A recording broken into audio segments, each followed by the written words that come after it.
नमस्ते दोस्तों।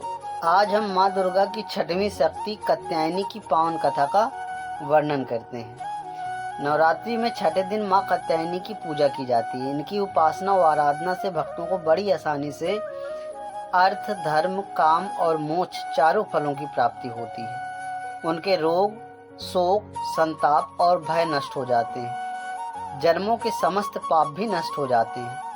इस देवी को नवरात्रि में छठे दिन पूजा जाता है। कात्य गोत्र में विश्व प्रसिद्ध महर्षि कात्यायन ने भगवती पराम्बा की उपासना की, कठिन तपस्या की। उनकी इच्छा थी कि उन्हें पुत्री प्राप्त हो। माँ भगवती ने उनके घर में पुत्री के रूप में जन्म लिया, इसलिए यह देवी कात्यायनी कहलाई।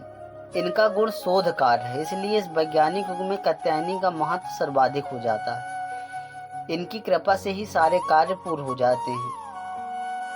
ये वैद्यनाथ नामक स्थान पर प्रकट होकर पूजी गई। माँ कात्यायनी अमोघ फलदायिनी है।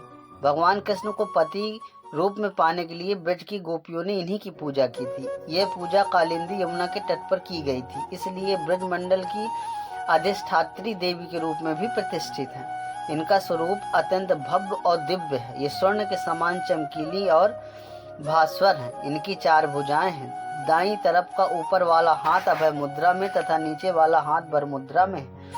माँ के बाईं तरफ ऊपर वाले हाथ में तलवार है और नीचे वाले हाथ में कमल का फूल सुशोभित है। इनका वाहन भी सिंह है। इनकी उपासना व आराधना से भक्तों को बड़ी आसानी से अर्थ, धर्म, काम और मोक्ष चारों फलों की प्राप्ति होती है। उनके रोग, शोक, संताप और भय नष्ट हो जाते हैं।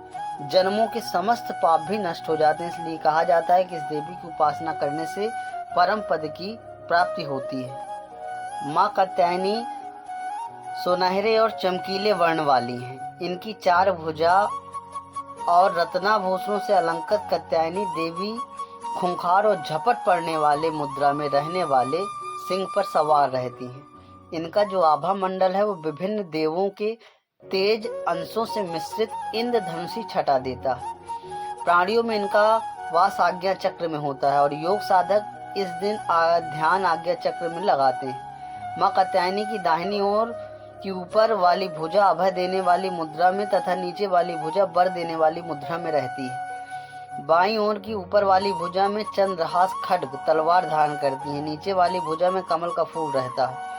एकाग्रचित और पूर्ण समर्पित भाव से कात्यायनी देवी की उपासना करने वाला भक्त बड़ी सहजता से धर्म, अर्थ, काम, मोक्ष चारों पुरुषार्थों की प्राप्ति कर लेता है। सच्चे साधक को माँ कात्यायनी दर्शन देकर कृतार्थ करती है। वह इस लोक में रहकर भी अलौकिक तेज और प्रभाव को प्राप्त करता है। उसके रोग, शोक, संताप, भय के साथ साथ जन्म जन्मांतर के पाप नष्ट हो जाते हैं। नवरात्रि के छठे दिन माँ के इस रूप को प्रसन्न करने के लिए आप मधु यानी शहद का भोग लगाकर स्तवन करने से साधक को सुंदर यौवन की प्राप्ति होती है।